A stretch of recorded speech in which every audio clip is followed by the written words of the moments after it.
introduce him, but first of all, I'm going to take care of a little bit of housekeeping. You know, our main issue we've been talking about is the rental inspections and the reasons why we don't want those. Several people have talked to several council members and got kind of the same feedback, that they were saying they were pretty much not interested in pursuing that any further. And then, of course, a week or so later, we see the article in the paper that Mr. Woody wants to bring it back up again, and his proposal and what have you. So Wednesday, they are doing, Wednesday at 7?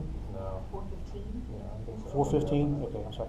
Wednesday at 4:15, they're doing a work session at City Hall where they will be discussing this issue. So anyone who can go there just to show up, I encourage you to do that. What they're going to do, I assume, is talk about what Mr. Woody has proposed. But, you know, if you can show up. If you haven't spoken to your councilman, you might give them a call, councilman or councilwoman, give them a call and let them know that, you know, we're still not interested in seeing this go forward.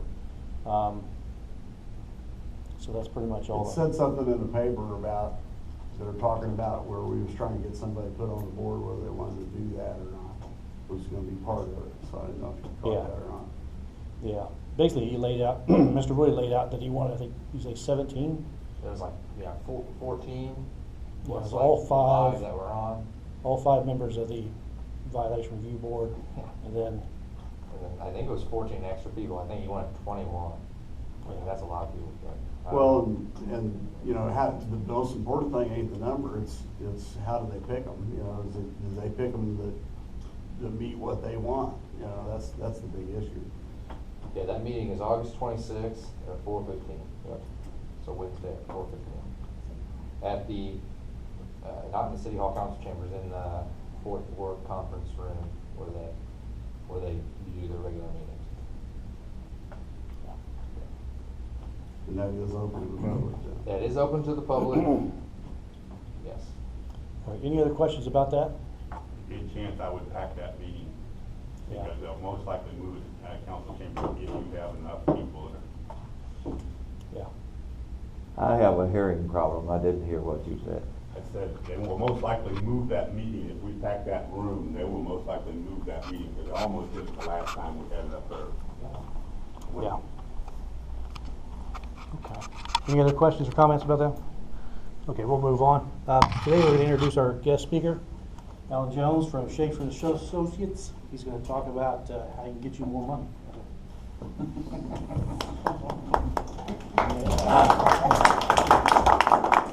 Chris says he wants to videotape this. It's going to be a challenge because I walk around when I talk.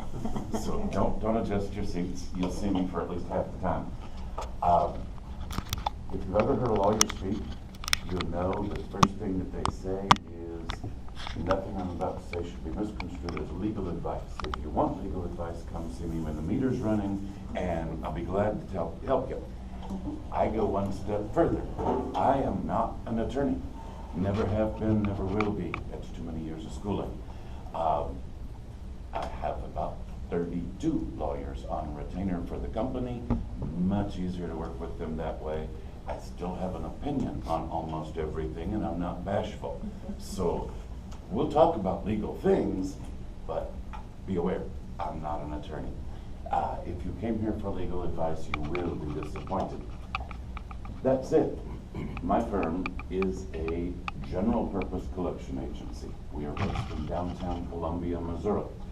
We work now for 74% of the banks in the state of Missouri and a climbing total of the banks in adjacent states. I think grand total, we're at 327 banks. The most amazing part of that progression, though, is that we've never lost one. None have ever left the family. We have, however, lost 74 banks only because of mergers and acquisitions. If you open the newspaper almost every single week, you will see a merger of a bank. It's getting to the point now to where one of those two is already a client of ours. And 50% of the time we pick up a new client, the other half we lose one. It's okay. I'm convinced that in a matter of a very few years, there's only gonna be 10 banks left, and we're gonna work for at least 5 of them. That said, there's one of these little banks, they're in Poplar Bluff, Missouri, it's First Community. They sent us 200 court judgments that they had already obtained. We love court judgments, and in the process of 30 days' time, we found that we had over half of them under active garnishment. In 1 year's time, we had 3/4 of them under active garnishment. And a light bulb flipped on. And the question was, who else might we find in this same position? So we had some software developed out of St. Charles, Missouri.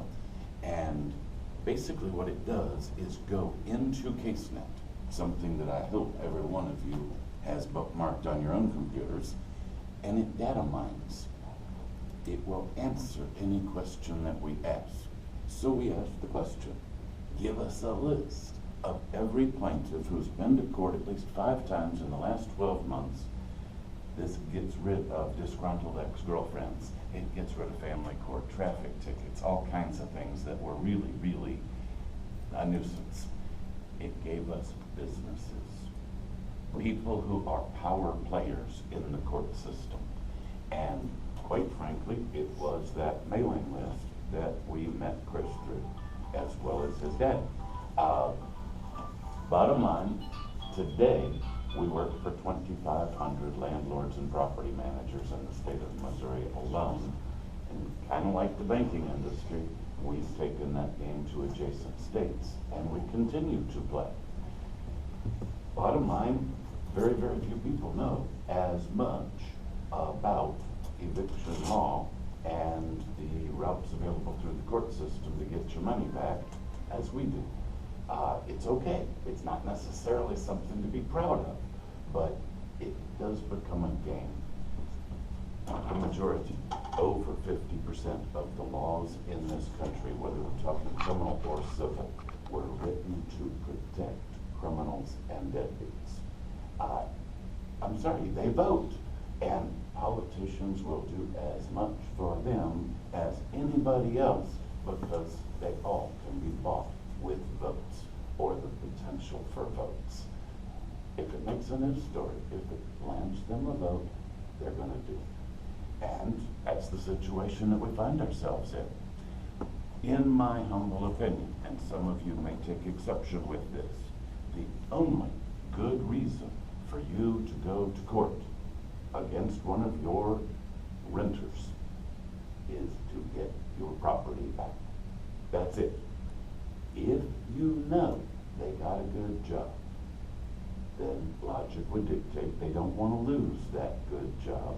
Okay, now you've got opportunity to get your money back as well as get your property back. My firm looks for 3 things. Do we have a confirmed job? Do we have a confirmed bank deposit relationship? Do we have confirmed seizable, non-exempt assets? If we don't have one of those 3, we don't go to court. There's no reason for it. There's very little chance you're going to get your money back if you don't have one of those 3 things. And going to court costs something. It costs time, it costs money. For some people, it costs both. So why would you do that unless you need your property empty? Because that is the most logical choice. A good eviction attorney, and I don't yet know of one in St. Joe, so don't ask for a name. A good eviction attorney runs a paper mill. It's a printing press. The guy that we do the most work for in Columbia, Missouri, goes into court every Thursday with a dolly. It takes that to carry the papers that he's going into court for that day. He will do 100 to 200 evictions every week. He charges $225. And that's all he does. Once he gets the judgment, his job is through, and he will give them my name and number because he doesn't do punishments. He doesn't want to. It's outside of his little routine. And I can't really argue with that.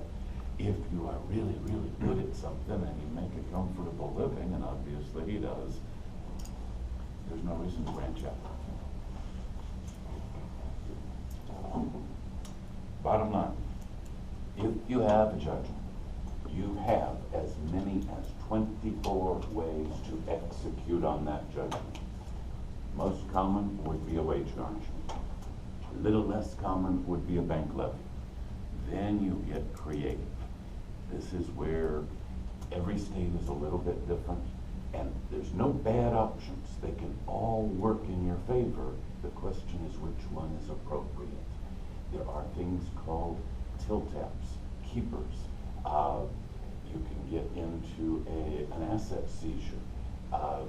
We had one lady come to us in Columbia. She liked to call me too often to ask how things were going, and it was not a good situation. This guy was on Social Security disability income. He had no assets. He rented a house trailer from somebody else. There was nothing. I mean, we had no way to get it. He didn't even have a bank account.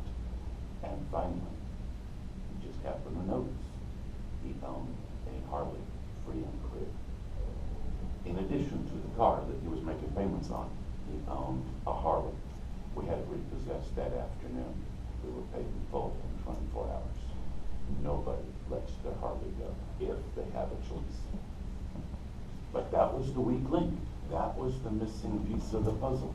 And this lady who owed the judgment could have done it herself if she had known that he had a Harley.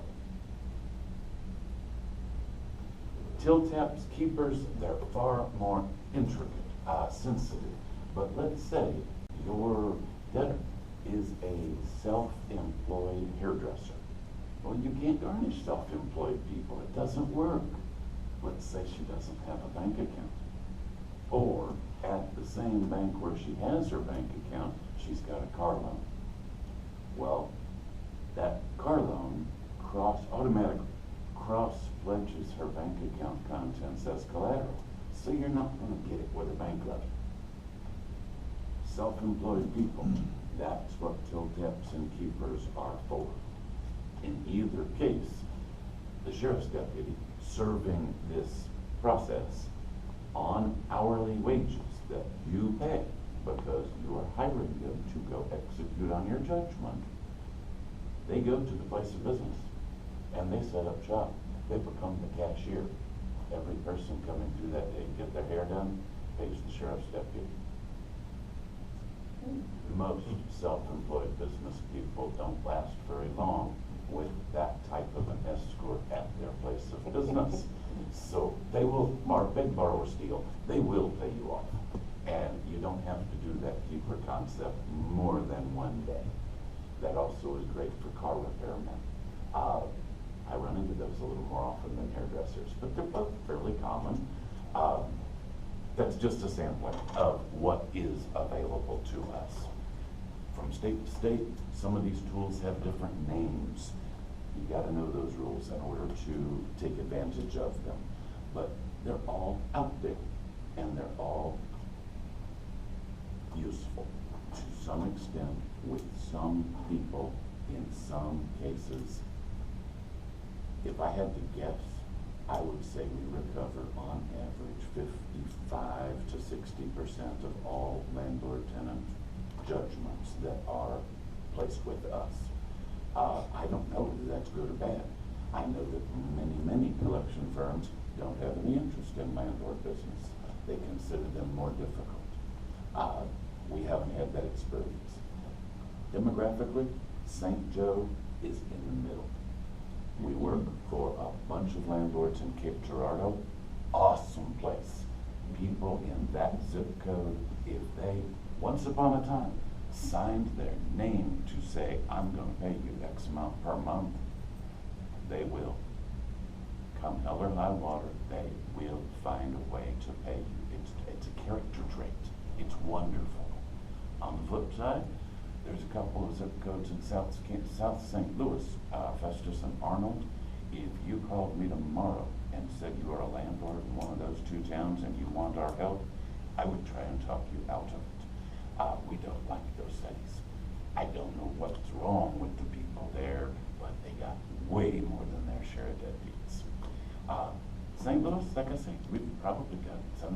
18 clients in St. Joe and surrounding areas. A couple of them live in Savannah, but their properties are in St. Joe. It's okay. They get checks, and we don't have to go to extraordinary lengths to get it.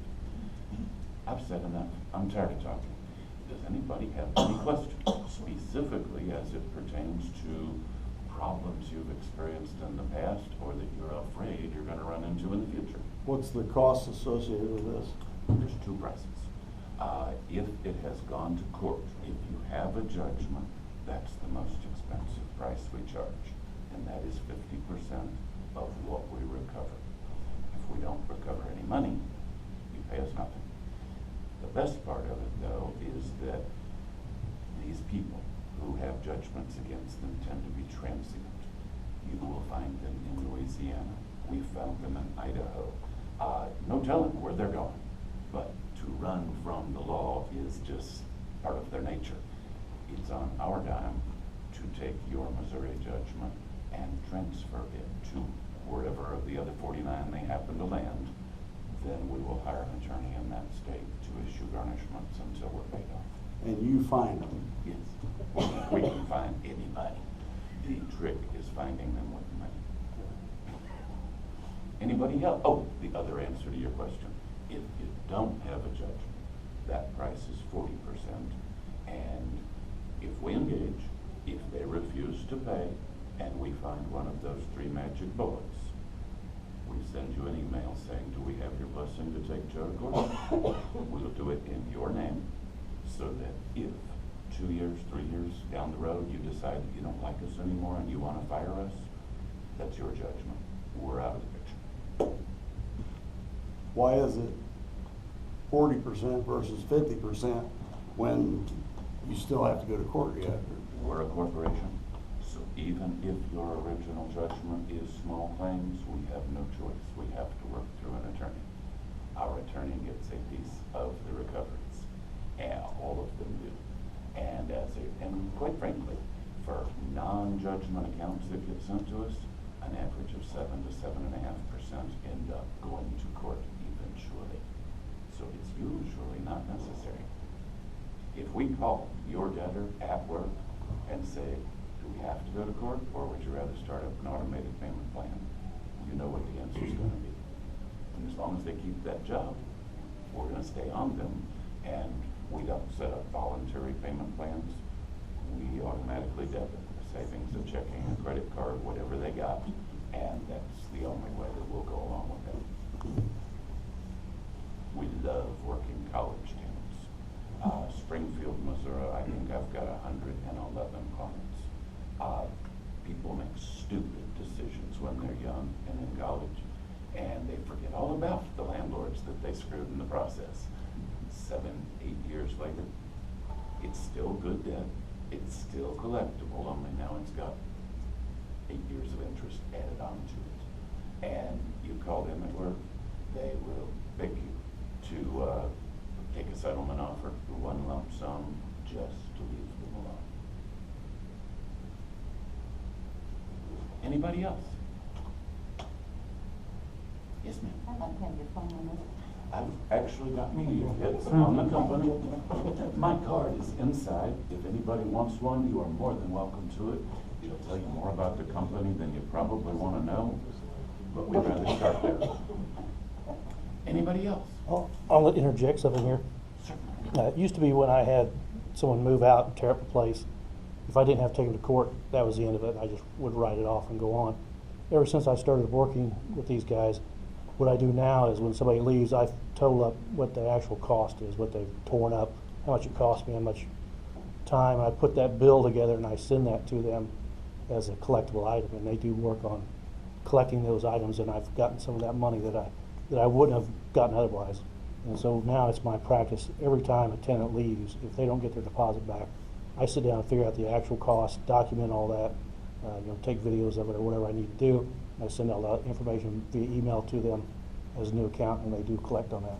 So there's probably, if you are like what I used to be, you're probably losing a lot of money that you just walk away from because you didn't have to go to court over it. And that money is collectible and due you, in my opinion. Yeah. I mean, we like to go to court and get them in case net so everybody can see that they owed us money, but sometimes they move without any notice. You don't know that they're gone for a week or two, and then you can't hunt them down.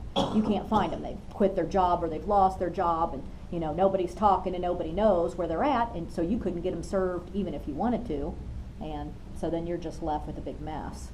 And those are the ones that are great to turn over, because your end is dead. I mean, there's no You're fair really at risk amount. if you don't do that documentation anyway, because if you end up in court, they can, if you don't, within 30 days, give them that letter saying what those costs were and everything, why you're keeping your deposit, they can come back on you for double the deposit. And a lot of people don't know that. And I've never been burnt by it, but it's there. I mean, it could easily, because I'm like everybody in here probably, there's been times that I just, like Chris was saying, just walk away from it. Just main thing is get possession back, so they quit tearing it up. But that is something that everybody ought to do, is that documentation, whether you turn it over to somebody or not. I don't know how we ended up with this law, but Missouri is the only state in the Midwest where a landlord is liable for an unpaid utility bill as long as the landlord is notified within 30 days of the vacancy. Not the default, the vacancy. So if they disappear owing the utility company $100, $200, you're the one on the hook. I mean, it makes no sense. Run that past me again. How do we become liable for it? Because you own the property. As long as the utility company notifies you of the balance due within, I think it's 30 days of the vacancy. This could have been an overdue bill for the last 3 months. You're liable. Now, is that even if it's, the utilities are in their name? Exactly. I've never had that happen. No. That's good. That Maybe seems they don't like the exercise same that. principle that Maybe the they just city don't government exercise here has been using sometimes, because they're not doing it right now, but in the past, the city government was requiring us to pay unpaid sewer bills. Yes. I They're remember not that. doing that now. It'll probably be coming. Mm-hmm, yeah, But we had to that's pay the some of same those. principle they're using. I had not known what you're saying now. Years and years ago. They shut the water off and If like, somebody got it right disappears, back on in my name. they owe you back rent, anything that has not been paid that they made use of. Utilities, if you get stuck on any portion of their bill, damages, documented, of course, doesn't have to be photographic evidence, but something. Seems to me that people like us should be doing something to try to get that state law changed. That makes no sense to me. I would agree. I've got peers. I have said to some people at City Hall that we're fostering irresponsibility on the part of tenants, because we're shifting responsibility from tenants to landlords, and some of the landlords, including me, are getting pretty tired of it. Yes. But Like I don't know exactly there is how a to good solve it. number of laws that are written for deadbeats and criminals. Yes, sir.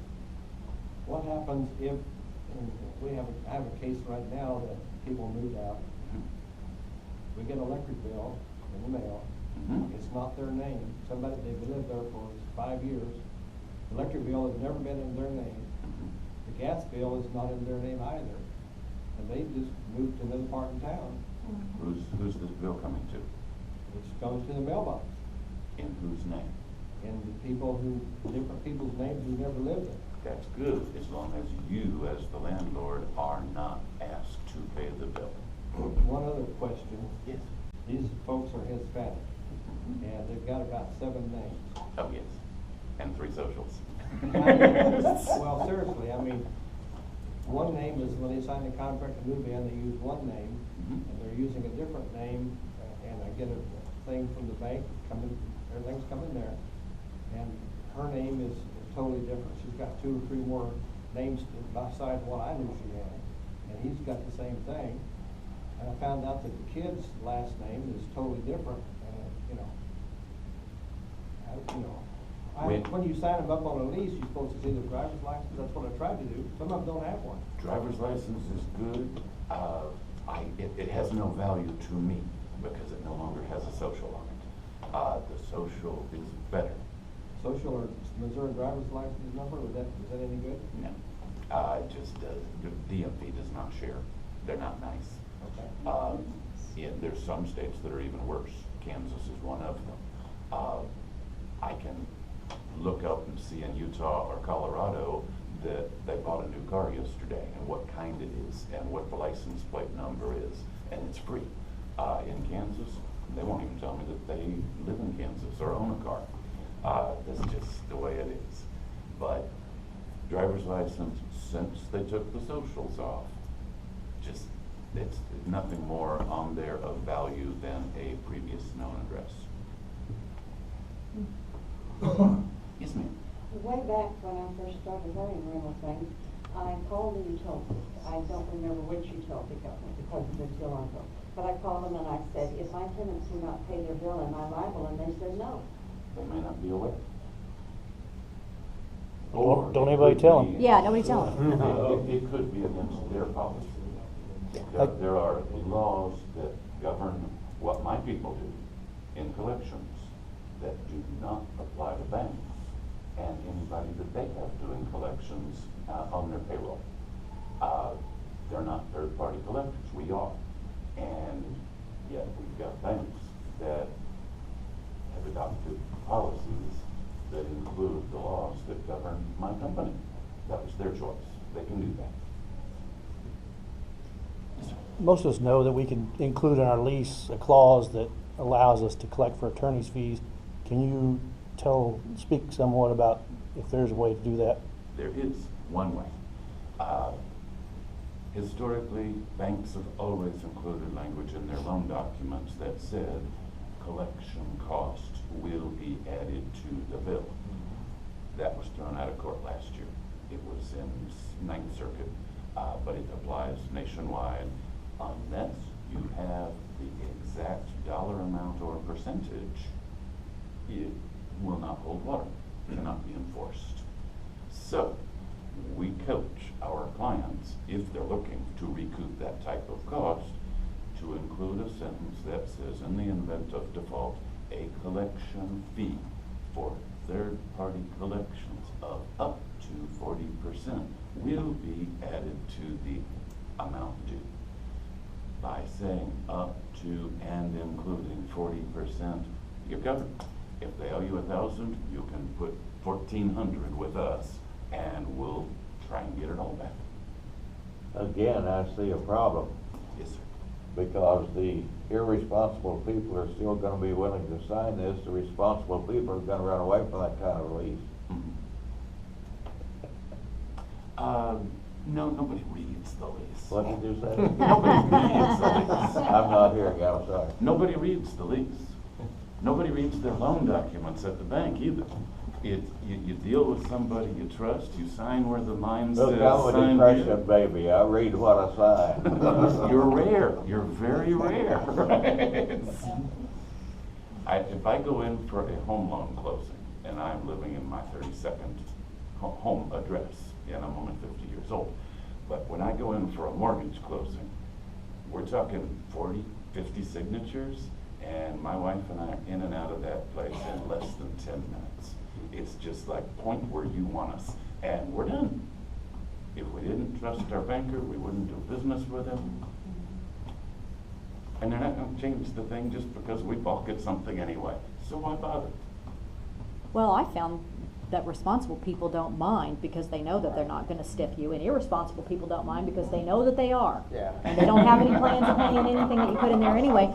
We put a clause in our lease, a default, that says that not only are you break your lease, not only do you owe the balance of the lease until the place is re-rented, but you also owe an early termination fee equal to 1 month's rent. And now we've put this in there about the collection fee too.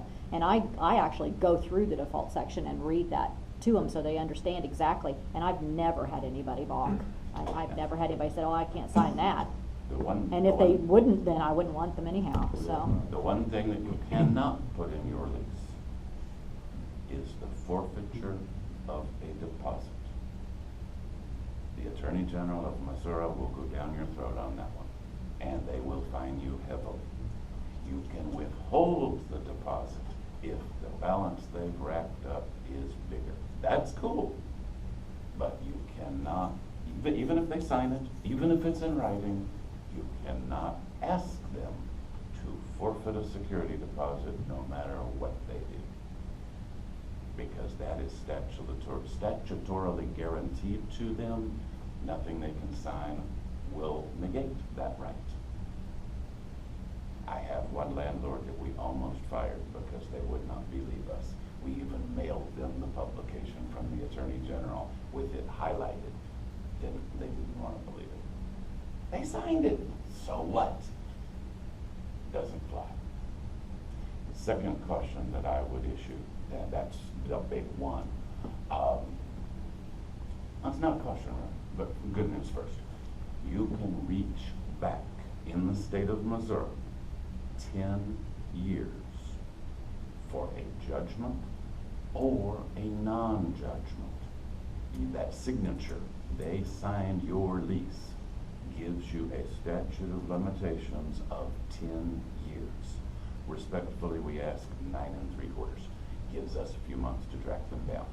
But that's a long time. If you don't have a judgment, it's not accruing interest.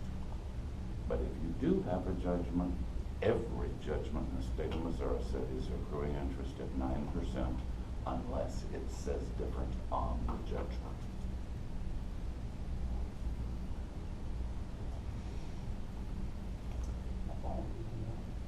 I lost a train of thought. I was going to give you a second caution, but oh, yes, and it's St. Joe specific. There is another Yahoo group, a Facebook group, aside from this one, that is, pardon my French, I think St. Joseph Area Landlordship List or something along those lines. Gotta get rid of that name. That is illegal. That is. What's it called? I've never heard of that. I saw it the same day that you invited me to join yours. The administrator is a female. I did not write down or remember her name. But the concept is a common one. The Bolivar Landlords Association, which is huge. They've got members in 3 states. They organized for this reason. They wanted to develop a master list of people that nobody should rent to. That's illegal. Credit reporting is legal. Judgments and the name on CaseNet, that's legal. A shit list, not legal. I haven't seen that. That is disclosure of a debt to an unaffiliated third party, and that's against federal law. Granted, the penalty is only $1,000, but it's a slam dunk. And it makes you too big of a target. You don't want to do that. The Bolivar Landlord Association happens to include 2 attorneys that are clients of mine, and they were the ones that said, no, we can't do this, and so nobody got in any trouble. So we can legally check credit ratings and FICO and some things like that, but Sure. we cannot put people on a blacklist, so to speak. Exactly. Now, if you consider CaseNet a blacklist, then that way is legal.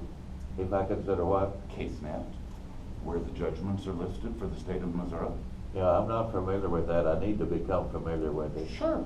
If anybody walked into any of your offices and applied to lease some unit from you, there's no way in hell I would accept that application without pulling them up on CaseNet to see if they have been sued by other landlords.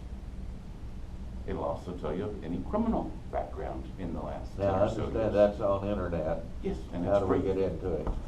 It's a pretty elaborate website, the URL, but if you do a search for Missouri CaseNet, and CaseNet is one word, it'll take you there. Missouri CaseNet. Yes, sir. Okay, thank you. And that's relatively recent, because when I started enforcing court judgments in 1997, CaseNet did not exist yet. I tell everybody when they call me, as they become more and more interested in the apartment, that, I do run you through CaseNet. And some of them never call you back because they know they just got addicted somewhere. Yes. So it kind of helps weed out some of them from the get-go. You don't have, and that's aggravating. You'll spend a bunch of time showing them an apartment and all that. And then when you tell them that, then they're disappear. It's better off you can cut it off on the phone. And if you find 5 drug convictions or something along those lines, that may not be somebody you want to rent to. Might not. Anybody else have questions? Ms. Hook, would you like to make any comments? No, Don Elvin saying that, or Chris saying that because I'm an attorney. I'm not here to spy on you. That's quite all right. I love attorneys. If Yeah. they're on the right, if they're on the right side of the courtroom. The good news is I represent, Chris might argue with me, 99.9% of the time only landlords. Interesting. Do you know Steve Scott in Columbia? No, He's got apparently I should. he is a machine. Google Well, that I do one. lots of President other worked for things her. besides landlords. Okay, if, he's easily Googled, that's how I found his website. We've got Jim Cox in Springfield that does the same thing in the same volume, and once again, he doesn't do garnishments, he sends them to us. That 225 you're talking about, is that including the costs? Yeah, that's flat rate, that's your bill. Well, if your costs are 120, then he ain't making much off of it. Our costs are not. Every county in the state of Missouri is a little different. I think Benton County, which is Warsaw, Missouri, has the highest that I've seen anywhere. And there are still, I believe, 2 counties that we can get by with court costs of $50, $53, right in that range. More than that here.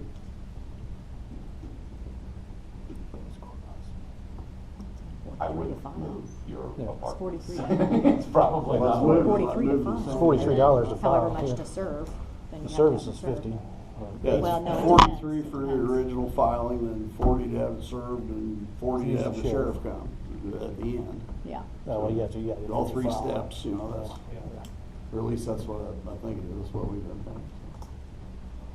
All right, anybody else have anything else to add? All right, I guess we'll adjourn the meeting. If you're bashful, I'll stick around for a little while. If there's- But I did bring media kits if anybody's interested. I'll take one.